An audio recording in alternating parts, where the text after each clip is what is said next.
Back live at Indianapolis Motor Speedway, you see crew members positioned behind the rear wing of each car. These cars don't carry an onboard starter. The jump starter, if you will, is set and ready to go. In a moment, they're going to fire these engines, send the cars out onto the racetrack. They'll make 2 laps under the caution to get the field formed and re-warmed up, and turn them loose for what's going to be 6 laps to the scheduled distance.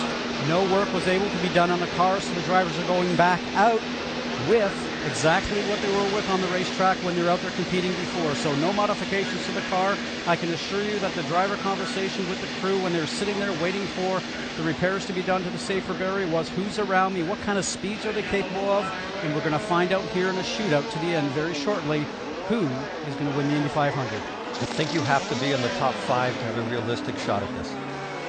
But you don't have to have an accident to get past here. Every time somebody has made a run on another car and they haven't made it, and they took their foot off, they'd lose 100 yards. So as the field goes out, remember again, 2 laps behind the pace car, then they're going to turn them loose and see who wins the Indianapolis 500. Jamie? Adriana Hanau is the girlfriend of Elio Castroneves. You've been back in the bus, and then all of a sudden you made your way out here. What is this moment like? No, I'm telling you, I'm going to throw up. I'm ready to throw up. I was telling him, it's like, yeah, don't worry, I'll hold your hair. Like, this is nerve-wracking. He said he has so much responsibility. You know what this would mean to win a Ford. Let's go over to Doc. Marco told me you two had this ongoing debate about where he needs to be in the final laps at Indy. He says he needs to be 2nd, 3rd, or 4th and use the draft. He says you're adamant that he needs to take the lead as soon as possible. What do you say right now? Where does he need to go? I'll say take the lead as soon as possible, if you can, obviously. But he knows what he's doing, and, he'll give it his all, and he'll take everything out of the car, whatever the car can give him. So we'll just keep our fingers crossed. The patriarch of the Andretti family, Mario Andretti. Marco said that Mario chastised him for not being more aggressive on the final restart a year ago. That's why you finished 4th, he said. You can't win it back there. As soon as they wave the green flag, you've got to be the leader. We'll see if Marco listens now in a moment. 1 lap to go. The signal from the starter's stand. We'll go racing with 6 laps to go. Will the race go all the way to the scheduled distance under green, or will it end short of that, as in the last few years? And with all the drafting and slingshotting, where do you want to be in the last laps? Ryan Hunter-Reay. Ultimately, if the race is going to go green to the end, you're going to want to pass on that last lap. Probably going into turn 3.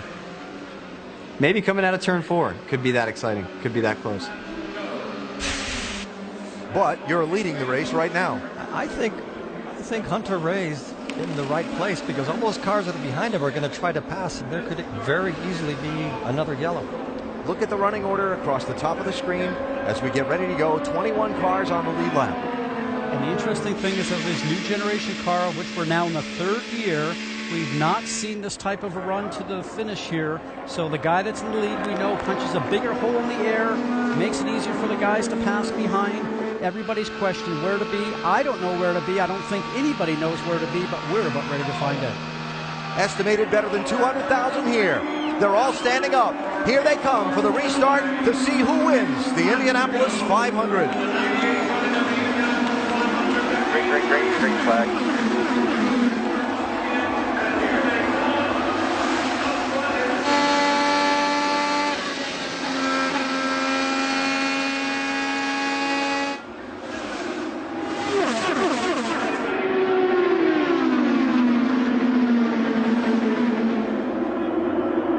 Marco Andretti had to hesitate when he couldn't get clear of Castroneves. You heard him with the quick downshift, and he was able to defend his position in line. And he caught right back up to Castroneves. Hunter-Reay has a very fast car, which he can hold off going into turn 1. And will he defend the position? Scott? There's your answer, down low. Castroneves looking for the race lead. And here comes Marco.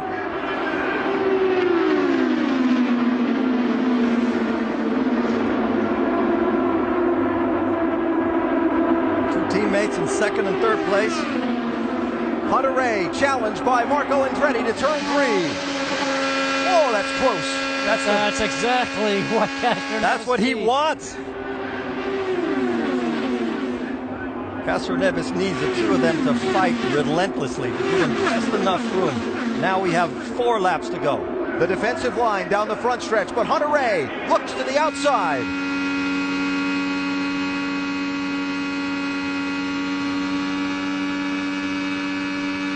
We talked about the wind before. The wind's behind you going into turn 3 where we're headed right now. We look backwards to Marco Andretti. He's going to try and make a challenge against these two. Hunter Ray almost clips the grass for the lead. He's pulled it off. That was a daredevil move. Andretti peeks to the inside, but the door is shut for second place. 3 to go, 3 to go.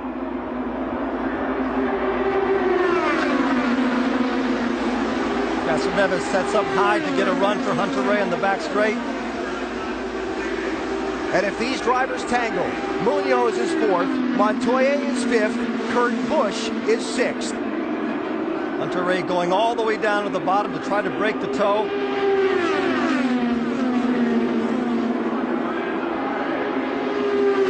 Helio Castroneves does exactly the same thing again, sets up high. Marco's car slid there, not sure he has what he needs to get to the front. Big run. Outside. Clear. What a pass. Castroneves the leader. They'll come to the white flag next time. Here comes Andretti. Here comes Hunter Ray. Hunter Ray got him into 3 the last time. Defensive line by Castroneves. He's going to have to do it this time. Here they come to the white flag. We'll enter the final lap of the Indianapolis 500. Ryan Hunter Ray to the outside of Helio Castroneves for the race lead.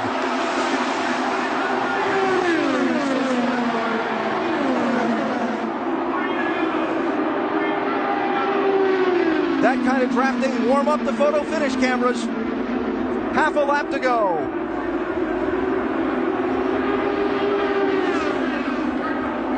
Ryan Hunter Ray leads. Helio Castroneves is second. Can Castroneves close on him? He's a couple of car lengths back. One last corner to go.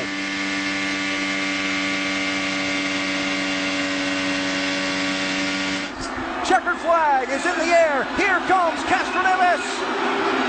He won't get there. Florida's Ryan Hunter Ray wins the Indianapolis 500. Captain America pulled it off. Awesome, man, awesome.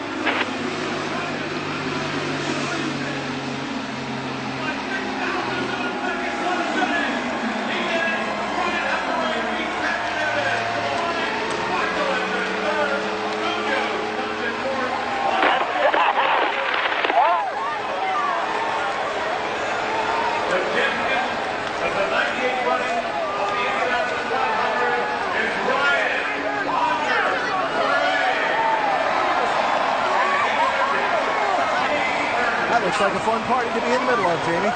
Becky Gordon just saying, did this really happen? What does this mean to you and your family? Of course, Robbie Gordon's sister married to Hunter Ray. What does this mean? Oh my God, when lap 199 came and I was like, no, you just gotta get this. He just won the Indy 500. I can't, like, he deserves it so much. We're just so proud of him and happy for him. And I can't wait to get my little guy down there and drink some milk. Becky, he had one of the most aggressive moves of the race, ducked down low, almost clipped the grass. What was going through your mind? I knew he was going to do whatever it took to win this one, and we just won 500. Gonna go drink milk? I gotta go down there. She's going to drink the milk and celebrate, Alan. What a race. What a finish. Oh my God, Ryan, that is awesome. I can't believe that. I'm so happy for you. Got people crying down here. This is unbelievable. Great job today, Matt.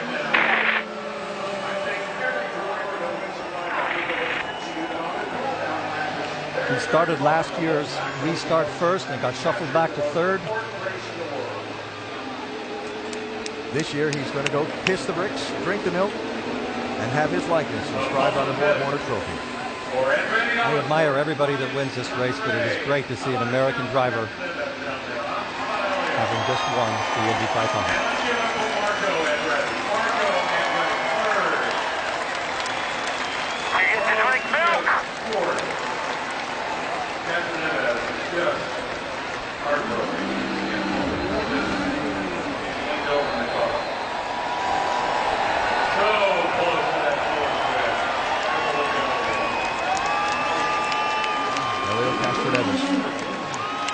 contrast and emotions. To borrow the old wide world of sports line, the thrill of victory and the agony of defeat, the human drama. They both drove their heart out. Elliott said the other day they almost want to win this more for Rick Mears because he's been his mentor over all these years. As we know, Rick Mears has won this 4 times. He said he thought it would mean just as much for Rick to win his 4th as it would for himself. Did not happen today.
So much tradition here in Victory Lane, the victory wreath, the Firestone hat, and now the ceremonial swig of milk and the milk bath for his team here in Victory Lane.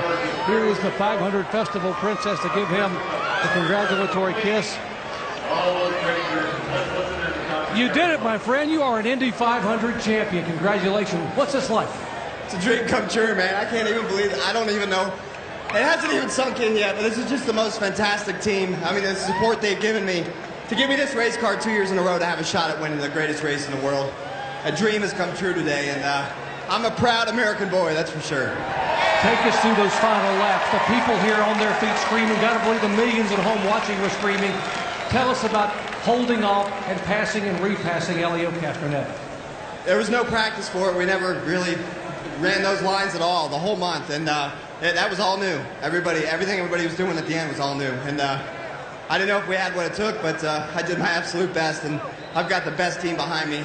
Nobody can stand on their own without a good team behind them, and these guys did it. And this is number 28 DHL Honda's in Victory Lane in Indy 500, and I don't even know what to think. Becky said last night that you were very confident that this might be your day, in spite of starting back in 19th. What made you think, as he reaches over, there's his young son riding, what made you think, even last night, that this was going to be your day?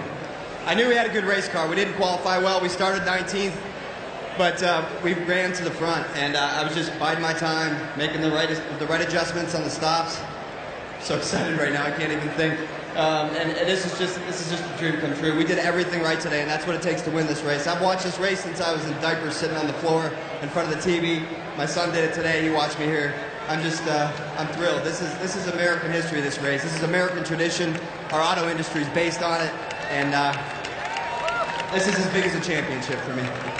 When you look back years from now on what you've accomplished today, they say this is a race that will change your life forever. What do you think you will cherish most about winning the Indianapolis 500? Just being here, having my family here with me, doing it with this bunch. This is my 5th year in Andretti Autosport, doing it with these guys. I have such a great support team here. I mean, they really are behind me every step of the way, and It was a fantastic fight to the finish. You know what? It went green the whole way, and I love that because I wouldn't have wanted to win under yellow. I'll win it any way I can, don't get me wrong, but winning it under green like that, just a fantastic finish with Elio. We all raced each other clean, but really hard.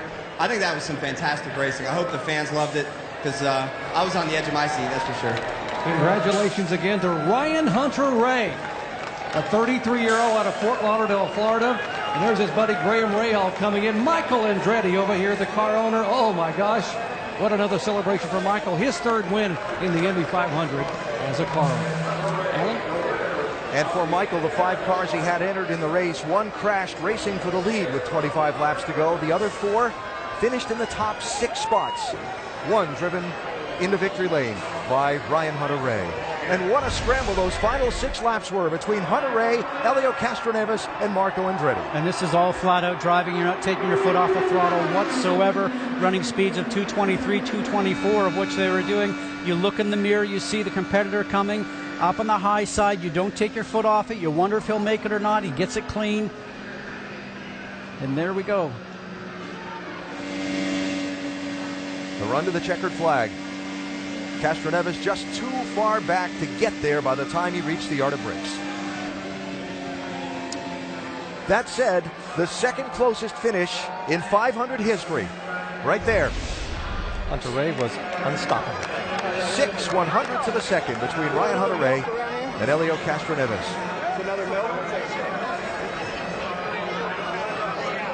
Well, one half of the duo that raced to the checkers has been heard from. Let's check with Rick on the other. Elio Castroneves, you came so close. Let's talk about those last couple laps. Well, certainly they stopped, kind of like break the rhythm, but I tell you what, first of all, congrats Andretti Green and Ryan Hunter-Reay. I mean, they did an outstanding job, and I want to thank Roger and my team, the Shell Pennzoil. I think the colors were so close to continue the tradition. But I'm so proud of the Shell Pennzoil boys. Obviously, AAA, Hitachi guys, Verizon.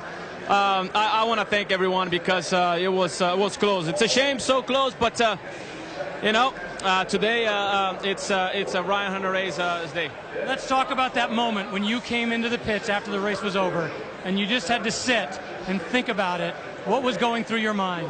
Well, obviously, you know, the blood is still flowing. You want to make sure that when you say something, you say the right things. And right now, certainly, it doesn't take it away the performance that we had. It's a shame. I want to give this to Roger so bad. I was pushing extremely loud. It was a great fight. I tell you what, guys, it was a great TV. I was having a great time. You know, it's unfortunately second is it's good when second sucks, if you know what I mean. Elio Castroneves smiling, but he is truly hurting inside. Finishing second today, Castroneves did to Ryan Hunter-Reay, who together with his wife Becky formed a charity Racing for Cancer to help kids who are suffering. Right now he's in victory lane at Indianapolis helping his son do a little taste of milk.